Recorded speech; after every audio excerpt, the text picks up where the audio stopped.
자, 잠깐 기도하십시다. 하나님 아버지, 은혜를 감사합니다.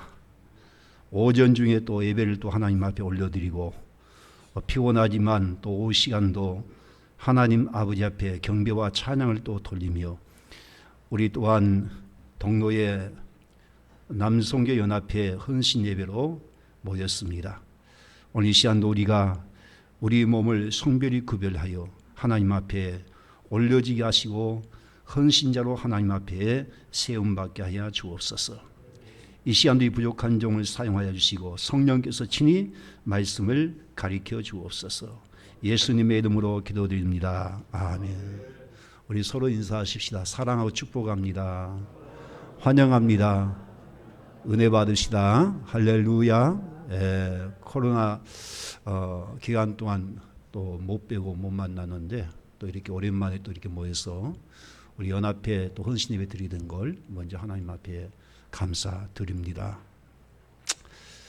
우리가 그 민수기 1장부터 4장까지 보게 되면은 이제 이스라엘 백성들이 가나안 행군을 위해서 준비한 그런 내용이 쭉 기록되어 있어요. 아무렇지 않게 오합지졸로 이렇게 행군한 것이 아니고 하나님이 정한 법이 있습니다. 뭔고는 반드시 성막을 떠나면 안 됩니다. 성막 중심으로 해서 남북, 동서남북 이렇게 네 지파씩 이렇게 해서 진을 치고 유숙하게 하고 또 행진할 때도 성막을 또 앞세워서 또 행진하게 되고 그렇게 한 것이 이것이 법인 거예요. 민수기에 나온 이 광야 교회라고 하는 이 광야라고 하는 것은 우리 사도행전 7장 38절 말씀 보게 되면 스데반 집사님이 설교한 내용을 보게 되면 광야 교회라고 이렇게 말해요. 광야 교회예요. 그러니까 이스라엘 백성들이 이 광야 생활은 특히 오늘날 우리 교회 생활로 이렇게 예표로 보여준 겁니다. 우리 성경을 볼 때 항상 현대 우리에게 주신 그림자 봐야 돼요. 그래서 스데반 집사 이걸 가리켜서 광야 교회라 그렇게 말한 것이죠. 우리 사도행전 7장 38절 말씀 봐봐요. 우리 함께 보면 시작. 시내 산에서 말하던 그 천사와 우리 조상들과 함께 광야 교회에 있었고, 광야 교회에 있었다라고 말하고 있는 거예요. 한마디로 말씀드리면 이 이스라엘 나라는요, 이스라엘 민족은 그때 당시에 한 교회 공동체입니다. 교회 공동체예요. 거룩한 공동체인데 그 이유가 있어요. 왜냐하면 그곳에 하나님이 함께 하셨기 때문에 항상 낮에는 불기둥으로 밤에는 낮에는 구름기둥으로 밤에는 불기둥으로 항상 이스라엘 백성들과 함께 하시고 그 불기둥과 구름기둥으로 이스라엘 백성을 보호하신 거예요.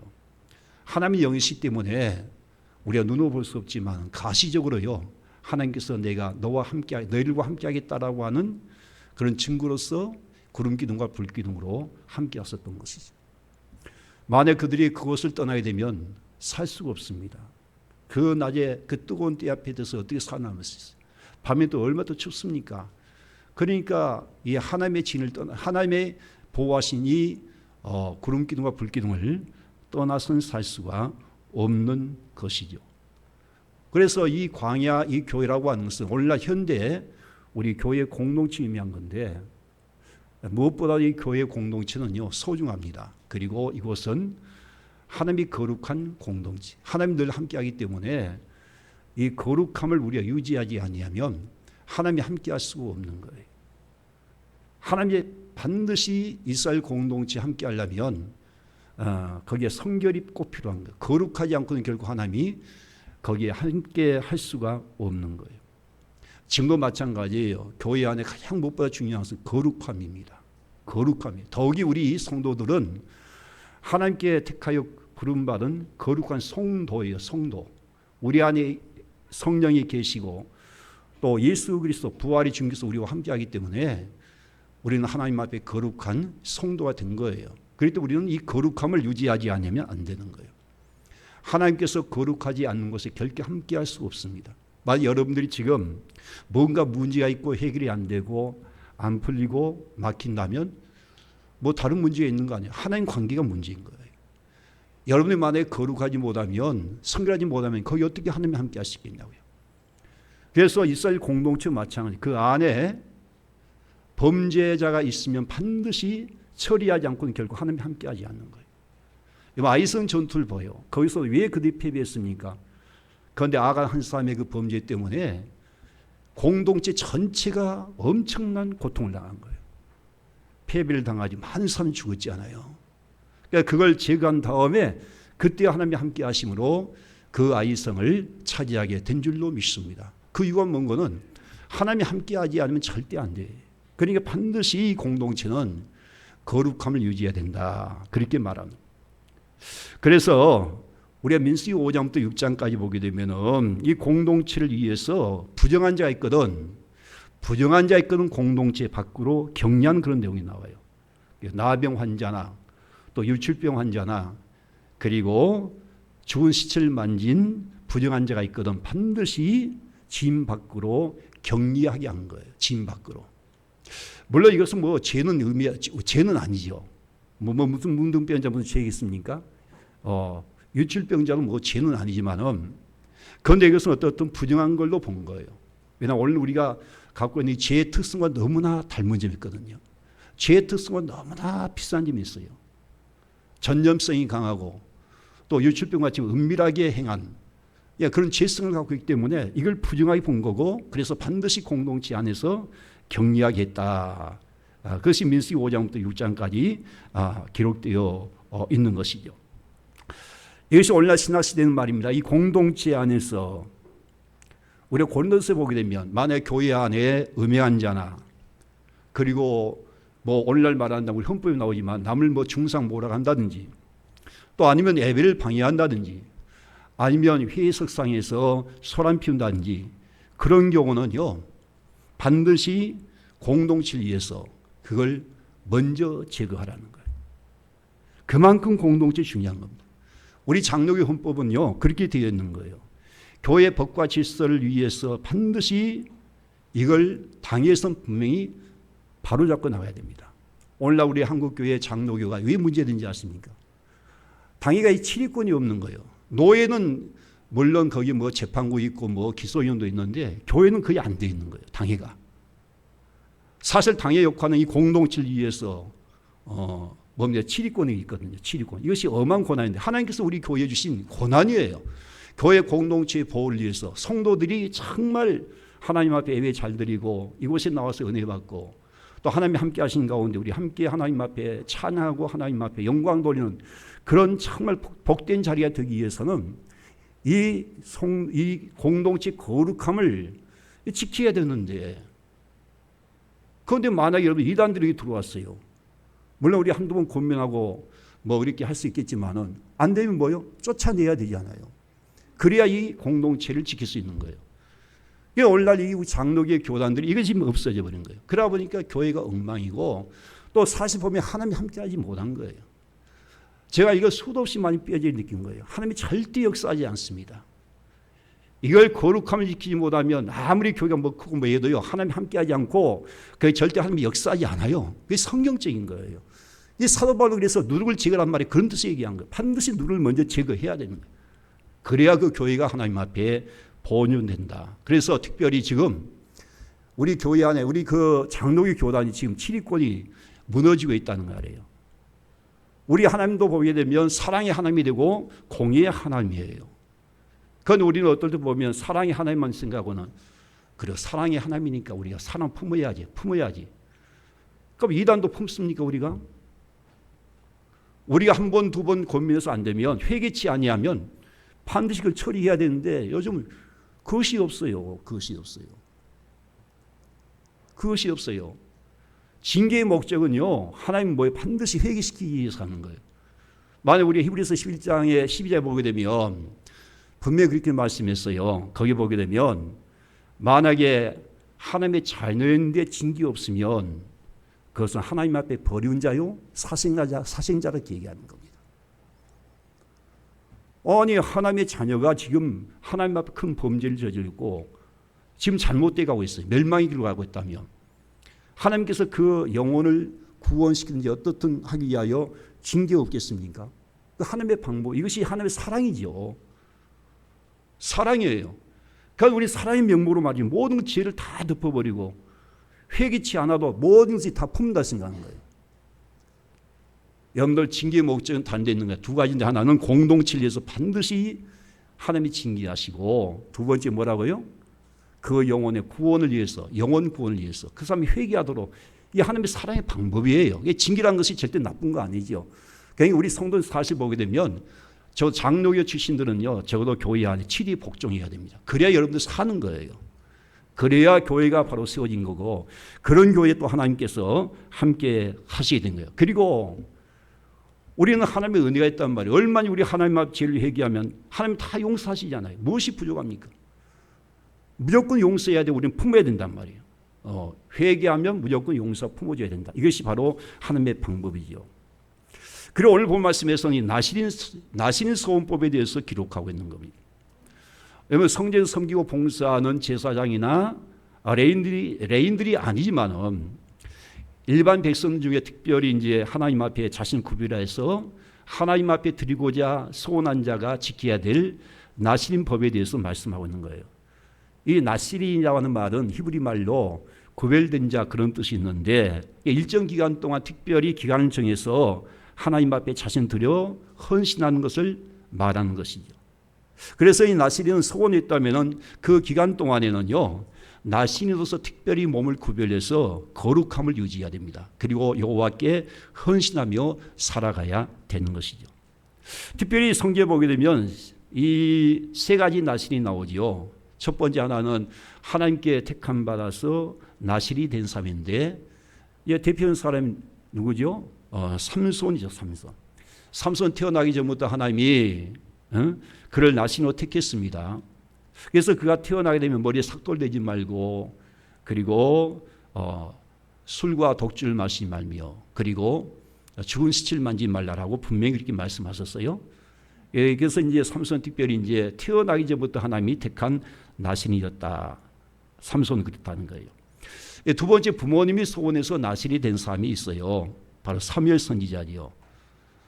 이 한나가 어머니, 이 사무엘 선지자의 어머니 한나가요, 아들이 없어 하나님 앞에 기도하면서 소원하지요. 하나님 나에게 아들 하나만 주면 내가 하나님 앞에 바치겠습니다. 소원했습니다. 그래서 사무엘이 태어나자마자 자기 의지와 상관없이 어머니의 소원 때문에 태어나자마자 성전에 바쳐져서 나신이 되었던 것이죠. 세 번째는요, 자기가 스스로 소원해서 나신이 되는 경우가 있는 것입니다.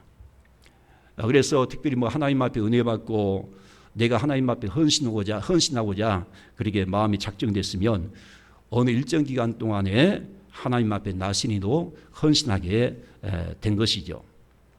그래서 이렇게 나신이 되면은요, 반드시 지켜야 될 규범이 있습니다. 왜냐하면 하나님 앞에 드려졌기 때문에 거룩한 자가 돼야 되기 때문에 반드시 지켜야 될 규범이 있는데, 그것을 오늘 말씀에 보면 세 가지 나온 거예요. 하나는 뭐지요? 포도주와 독주를 입에 대지 말고, 또 머리에 삭돌 대지 말고, 세 번째는 죽은 시체를 가까이 하지 말라. 왜냐하면 이 세 가지 특별하게 하나님 앞에 구별되어지기 때문에, 하나님의 소유이기 때문에, 하나님께 이미 바쳐졌기 때문에 반드시 이걸 지켜서 너희 몸을 더럽지 말라, 그렇게 말씀을 하고 있는 거예요. 이렇게 오늘 말씀 보게 되면 이 나시는 법이 율법 중에서 소중하게 다루게 된 것은 그만큼 중요하다는 거예요. 왜 그러냐? 이것은 오늘날 영적으로 우리의 깊은 관계가 있기 때문에 그런 겁니다. 오늘날 우리는 다 영적인 나신이 된 거예요.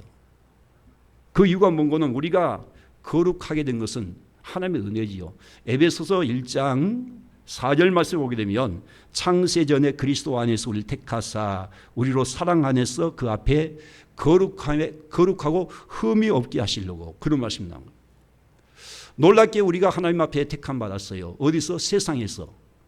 부정한 곳에서 우리가 택함 받아서 하나님 앞에 거룩한 자 시험 받게 된 거예요. 그래서 성도라 얘기한, 성도는 영적 나신을 얘기한 거란 말이에요.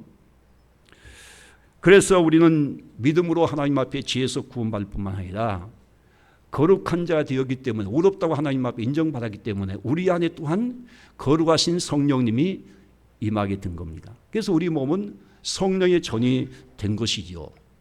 성령의 전이 되었다는 뭐예요? 우리는 그만큼 세상과 구별된 영적 나신이 되었다라고 말씀하고 있는 거예요. 그래서 오늘 고린도서 3장 16절 말씀 보게 되면 너희는 너희가 하나님의 성전인 것과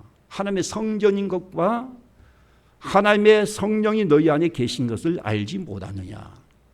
많은 분들이 예수 믿고 죄에서 구원받았고 성령 우리 안에 이미 오셨는데 불구하고 이걸 알지 못하고 있다는 거예요. 지금 사도 바울이 이걸 지금 지적하는 겁니다. 그때 당시 고린도 교회 안에 엄청난 문제 있는 거예요. 교회 안에 무슨 분파가 있었고 아니면 음행한 일 이런 부정 같은 수도 없이 많이. 그래서 우리가 알듯이 고린도서 5장에 보게 되면 누룩을 제거하라는 거예요. 그 악한 자를 교회에서 쫓으라까지 했단 말이에요.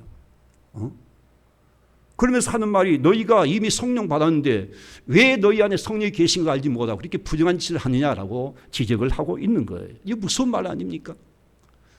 여러분도 우리는 분명히 알아야 돼요. 나는 성령이 거하신 성령의 몸이다. 이걸 믿지 못하면 우리는 구원 자체가 없어요. 어떻게 우리가 구원받습니까? 성령 그분이 우리 안에 오셔서 예수 그리스도 우리가 내 안에 내적 증거가 분명히 있었고 그리고 내 안에 계신 성령이 믿게 하셨고 그 성령 우리를 거듭나게 하시고 변화시켜 주시고 의롭게 하시고 하나님의 자녀되게 하시고 이게 다 성령의 역사 아닙니까? 오늘 우리가 은혜시에 산다는 것이 바로 그런 뜻이에요. 내가 구원받고자 해서 구원받은 것이 아니고 내가 거룩하고 해서 거룩한 거 아니에요. 성령 그분이 우리 안에 왔기 때문에 우리는 거룩한 자 된 거고 의롭게 된 거고 양자가 된 거고 거듭나게 된 거예요. 물과 성령을 말미암지 않고 결코 거듭날 수 없다고 분명히 말씀하고 있는 거예요. 그러니까 우리 모두 이 성령의 전이기 때문에 이 몸을 더럽혀서는 안 되지요. 할렐루야.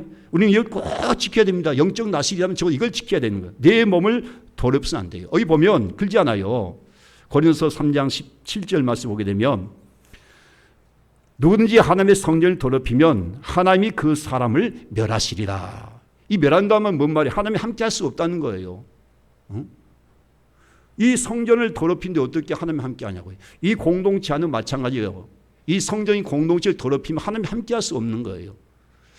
우리 이스라엘 역사 쭉 한번 살펴보세요. 왜 하나님이 이스라엘 백성들과 함께하지 않고 떠났을까? 그때는 반드시 그들이 우상 숭배했다든지 하나님 앞에 범죄했을 때는 하나님이 떠나버린 거예요.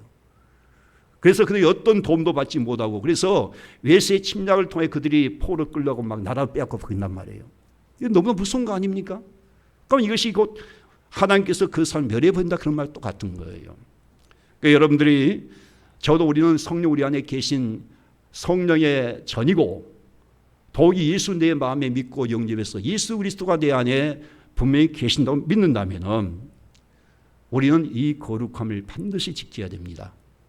심지어 여러분들 고린도후서 13장 5절 말씀을 보게 되면 믿음이 있는가 없는가 확증해 보아라 하면서 그 믿음이 어떤 믿음인가? 너희 안에 그리스도가 없으면 여러분 안에 그리스도가 있다는 걸 믿지 못하면 너희는 버리운 자니라라고 말씀하는 거예요. 무슨 말씀이에요?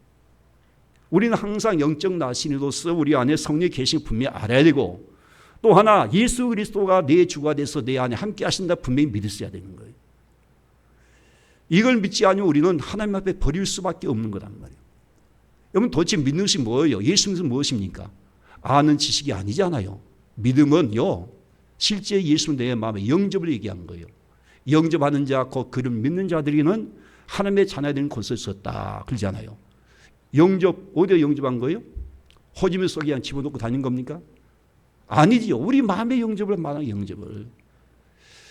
이제 나는 십자가에 못 박아 죽어버리고 예수님이 이미 다 죽어버렸어요. 이제 나는 산 것이 아니고 내 안에 예수의 생명으로 산다라고 하는 뜻에서 예수를 내 마음에 영접한 거예요. 그러면 예수의 생명 우리 안에 왔습니까? 안 왔습니까? 온 거예요. 부활의 주님 그 생명 우리 안에 왔기 때문에 우리가 죽었던 우리 영이 다시 산 거예요. 이것이 거듭남이다 얘기한 거예요. 하나님의 자녀로 다시 태어난 거예요. 그렇다면 우리 안에 예수의 생명이 없습니까? 예수님이 분명히 계신단 말이에요. 그래서 사도 바울도 갈라디아서 2장 20절 말씀 보니까 내가 그리스도와 함께 십자가에 못 박혔나니 이제 내가 산 것이 아니라 내 안에 그리스도께서 사신 것이다. 믿습니까? 내 안에 그리스도가 사신 거예요. 우리가 적어도 영적인 나시는 반드시 이걸 잊어버리면 안 돼요. 나는 그리스도의 사람이고 그리스도가 내 안에 계신다는 거, 그리고 나는 하나님의 거룩한 성전 뒤에서 성령 우리 안에 계신다는 것. 그렇기 때문에 우리는 하나님 앞에 거룩한 자라고 이렇게 말씀하고 있는 거예요. 만약 우리가 이 거룩함을 유지하지 못하면 하나님 앞에 설 수가 없습니다. 하나님 또 함께 할 수가 없는 것이죠. 그래서 여러분들 히브리서 12장 거기 14절에 보게 되면 너희가 거룩함과 화평함이 없이는 절대 주를 볼 수가 없다는 거예요. 주님 앞에 설 수 없습니다. 하나님 앞에 구원 자체가 없다는 거예요. 우리 이걸 알아야 되는 거예요. 그러면 목사님, 내가 거룩하게 살아가야 됩니까? 어디 우리 거룩하게 살 수가 있습니까? 그런 뜻은 아니에요. 우리가 노력해서 힘쓰고 해서 거룩하게 된 거 아니에요. 이 거룩이라는 것은 하나님이 우리에게 주신 은혜예요. 성령 우리 안에 계시기 때문에 뭐요? 우린 거룩하게 살 수 있습니까? 없습니까? 살 수 있다는 그 말이지 저절로 열매 맺은 거예요. 이것은요. 성령 9가지 열매가 저절로 맺은 열매지 어떻게 우리가 메꿔져서 맺어진 겁니까? 아니에요. 그리스도 안에 있기 때문에 우리는 절로 맺어진 거예요. 포도나무와 가지 비유가 그 말씀한 거예요. 너희가 내 안에 있고 내가 너희 안에 있으면 절로 열매를 맺나니 나를 떠나서 내가 아무것도 할 수 없느니라. 믿습니다. 이것이 은혜 아닙니까? 그런데 보통 많은 분들이 은혜 얘기할 때는요, 그리 생각하지 않아요. 예수만 믿으면 무조건 죄에서 구원받는다야. 그것이 어디 은혜입니까? 그것도 물론 은혜지요.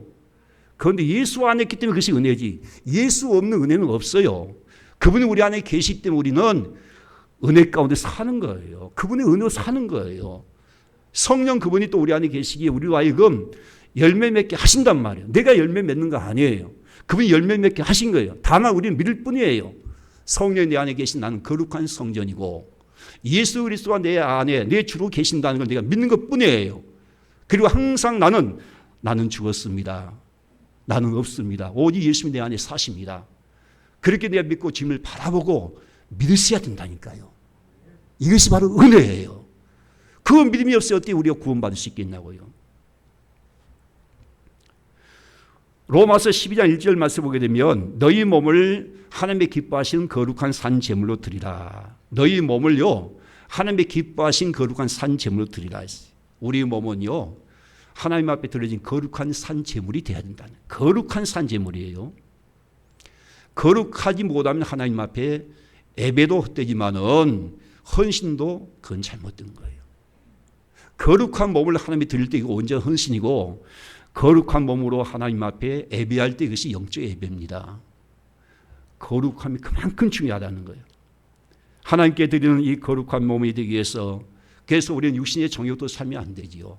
술 취함과 방탕함과 우리를 부정하게 만든 이 세상 모든 더러운 것들을 멀리함으로써 우리는 내 자신을 지켜야 된다는 것을 말씀해 주고 있는 거예요. 그래서 오늘 말씀을 보게 되면 이 나신이 지켜야 될 법 3가지가 나온 첫 번째 문구는 술을 멀리해야 되는 겁니다.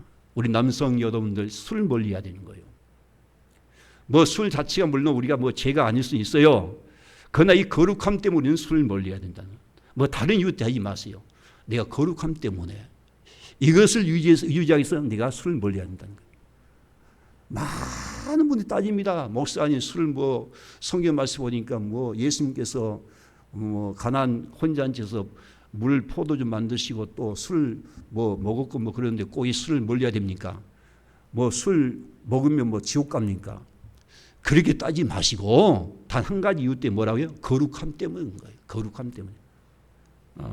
오늘 본문 3절 4절 말씀 봐봐요. 여기 보니까 포도주와 독주를 멀리하며 포도주로 된 초나 독주로 된 초를 마시지 말며 포도즙도 마시지 말며 생포도나 건포도도 먹지 말지니 자기 몸을 구별하는 모든 날 동안에는 포도나무 소사는 씨나 껍질이라도 먹지 말지며 그랬어요. 여기 보니까 포도주와 독주를 비교해서 술을 마시지 말라는 겁니다.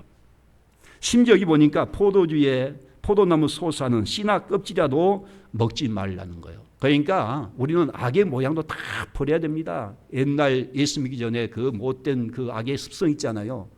그걸 빨리 끊어버리고 이미 그것을 십자가에 못 박아 죽여버리고 내 안에 예수 살아가야 되는 거예요. 할렐루야.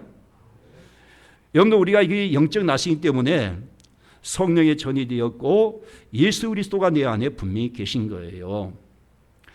우리가 만약에 술을 늦게 먹게 되면 이것은 하나는 정신이 혼미하게 되므로 이성적인 판단력이 약해집니다. 분별이 없어져 버린 거예요.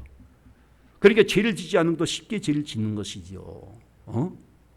평상시에는요, 이성이 있을 때는 자제하고 이걸 절제하는데 술 취하게 되면 이성을 잃어버린다는 거예요. 분별력이 없어지면. 그래서 하나님 앞에 원치 않게도 죄를 지을 때가 많이 있는 거예요. 우리 한 예를 들면 우리가 레위기 10장 1절부터 11절 말씀 보게 되면은 아론의 두 아들이었던 나답과 아비후가 말이죠. 제사장으로 임명받고 처음 임명받았어요. 임명받고 나서 이제 성전에 가서 이제 하나님 앞에 처음 제사 집례하는데 안타깝게 죽습니다. 죽음을 당한 거예요. 하나님 앞에. 그 이유가 뭔지 아십니까? 여호와의 불로 이렇게 향불 피워야 되는데 여호와의 불로 하지 아니하고 자기들 마음대로 불로 이렇게 향을 피우게 되는 거예요. 즉사하게 된 거예요. 그러면 왜 나답과 아비가 그런 실수를 범하게 되었을까? 성경 분명히 얘기하는 거예요. 여기 보니까 레위기 10장 거기 8절부터 보게 되면 그들이 술 취했단 말이에요. 술에 취해가지고 이것이 분별이 안 된 거예요. 무엇이 거룩하고 무엇이 거룩하지 않고 이 분별이 안 돼 버리니까 아무 불이나 들인 거예요. 우리 함께 볼까요? 8절 말씀 보게 되면 여호와께서 아론에게 말씀해 이르시되 너와 너 자손들이 해마기에 들어갈 때에는 포도주나 독주를 마시지 말라. 그리하여 너희 죽음을 면하라.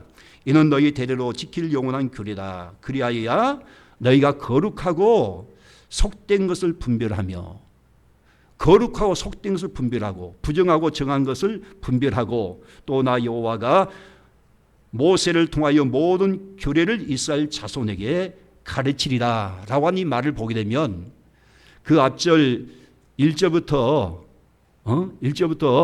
왜 나답과 아비가 죽은 걸 알 수 있단 말이에요. 술 먹고 이 분별이 안 돼버린 거예요. 우리는 무엇보다 성령에 취해야 된 거예요. 그래야 우리가 영적 세상 분별력이 있습니다.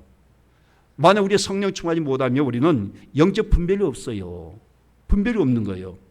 순간적으로 우리가 거짓된 세상의 육체적인 기쁨을 멀리 하고요. 오직 성령 충만할 때 우리를 영원한 참된 기쁨을 얻을 수가 있는 겁니다. 에베소서 5장 18절 말씀 보니까 실체하지 말라 이는 방탕한 것이니 오직 성령으로 충만함을 받으라 라고 말씀하고 있습니다. 우리 남성 성도 여러분들, 우리는 적어도 오늘 말씀 듣고 나의 정체성을 한번 다시 확립해야 돼요. 나의 정체성이 뭡니까? 나는 영적 나실이라는 거. 나는 하나님의 거룩한 성도라고 하는 거. 네가 하나님의 자녀의 신분을 갖고 있다는 거. 이걸 분명히 여러분들 정립해야 됩니다. 우리 에베소서 보게 되면 우리는 방탕을 버리고 빛의 갑옷을 입자. 이 빛의 갑옷이 나와요. 이 빛의 갑옷이 뭡니까? 빛의 옷을 입으라는데 빛의 옷은 뭐예요? 우리의 신분을 분명히 밝히라는 거예요. 교회에서만 나와가지고 나는 그리스도인답게 이렇게 하지 말고 밖에 나갈 때에 회사에서나 직장에서나 여러분 가정에서 반드시 그리스도인의 신분을 받게 돼요. 나는 영적 나시리는 나는 하나님의 자녀의 신분을 갖고 있다. 분명히 밝히고 그걸 거절할 줄 알아야 되는 거예요. 그냥 속에는 말이죠. 그리스도인 한다고 해놓고는 모른 척 술 먹고 절대 없는 그거 우리 거절 못합니다. 분명히 여러분 밝혀야 돼요. 나는 어디 가나 나는 그리스도이다고. 나는 영적 나신이 되었다고. 하나님의 자녀가 되었다라고 하면서 이걸 드러내는 것이 뭐라고요? 빛의 갑옷이 입는 거예요. 그럴 때 우리는 세상 유혹을 이길 수가 있는 거예요. 절대 숨겨서 안 되는 거예요. 그러면 교회에 나와서는 그리스도의 옷을 입었어.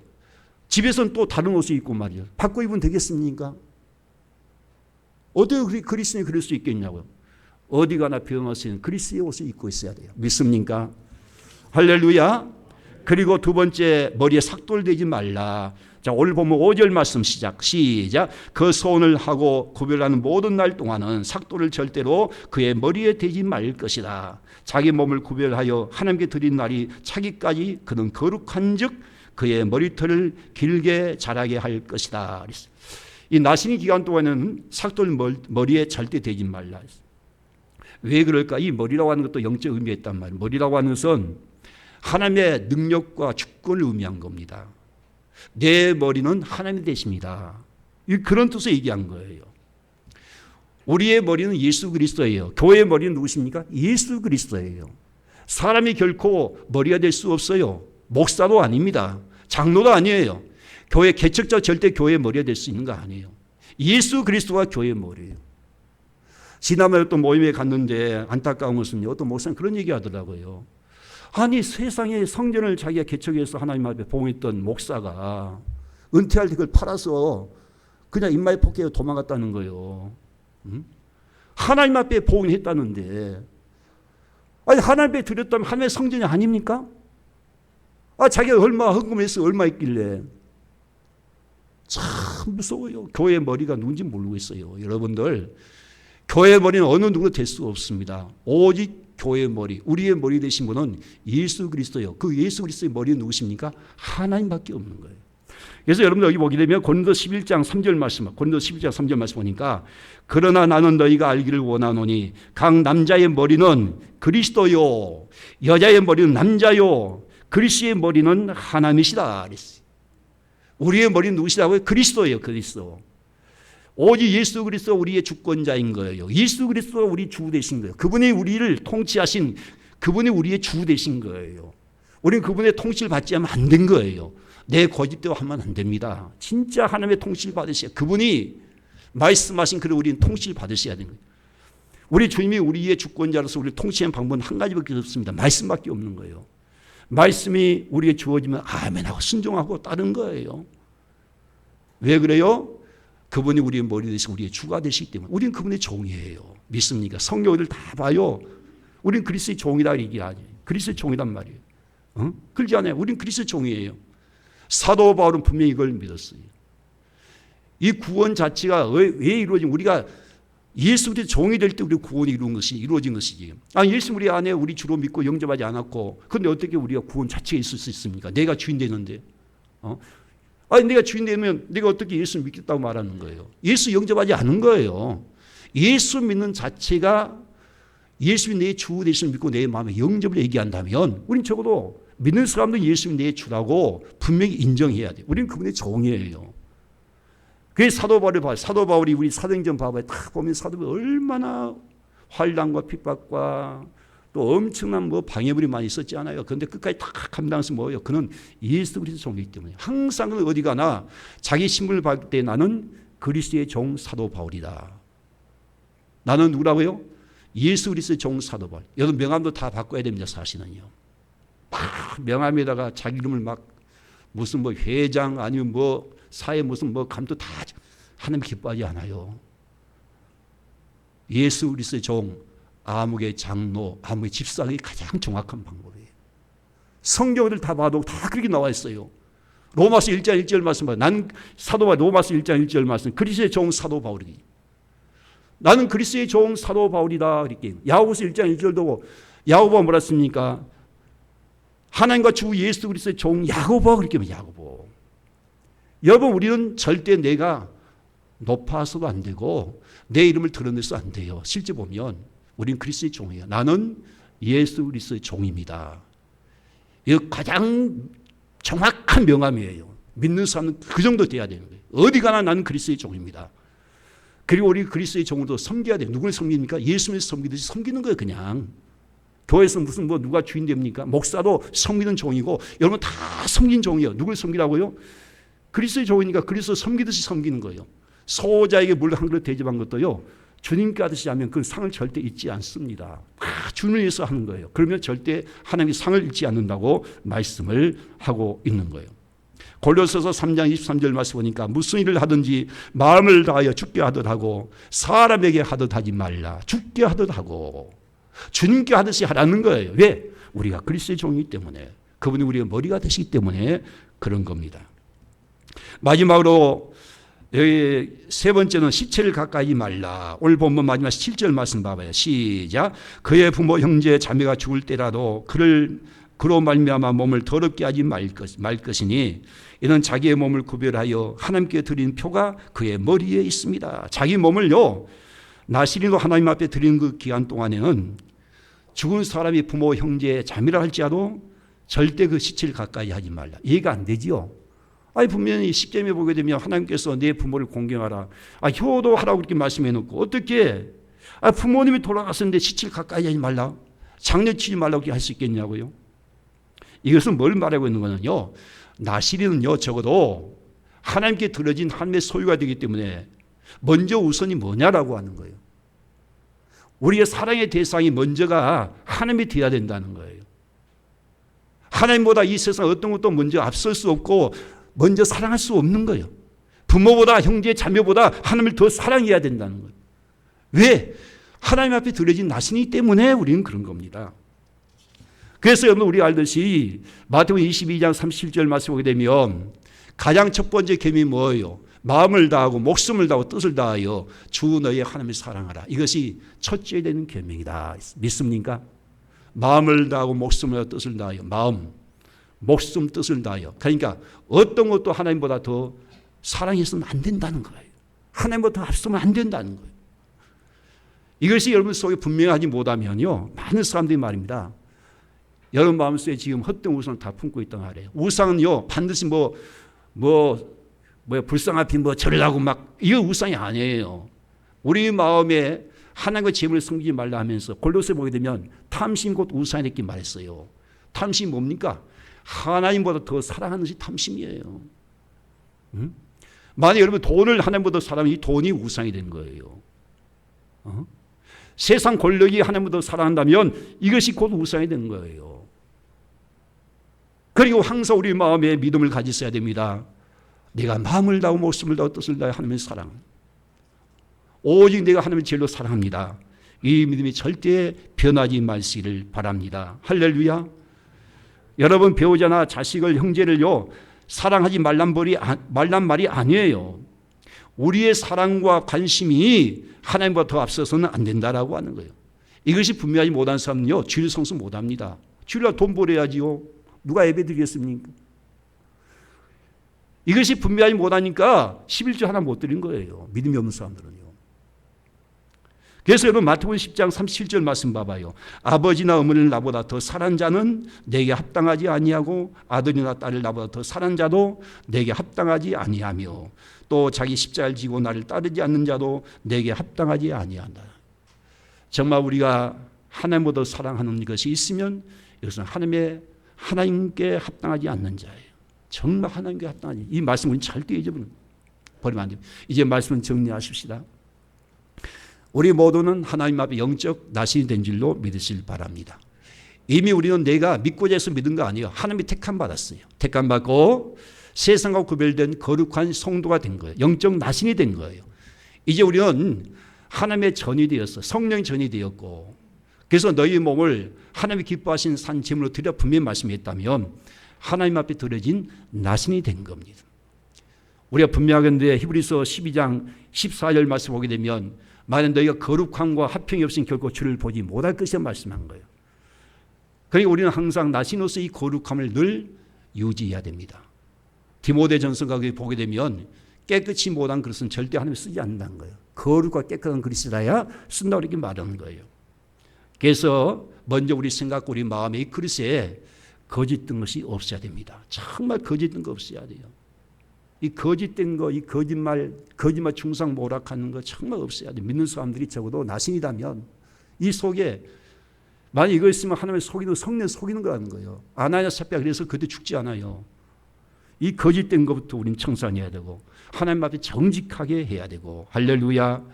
그럴 때 하나님께서 우리와 함께 하시고 반드시 그런 자를 하나님께서 사용하시고 축복해 주실 줄로 믿습니다. 우리 다 같이 기도하겠습니다. 하나님 아버지, 우리의 영적 나신이 되게 하신 것 감사합니다. 이제 하나님의 영광 안에서 값지게 쓰임받게 하여 주옵소서. 예수님의 이름으로 간절히 기도드리옵나이다. 아멘.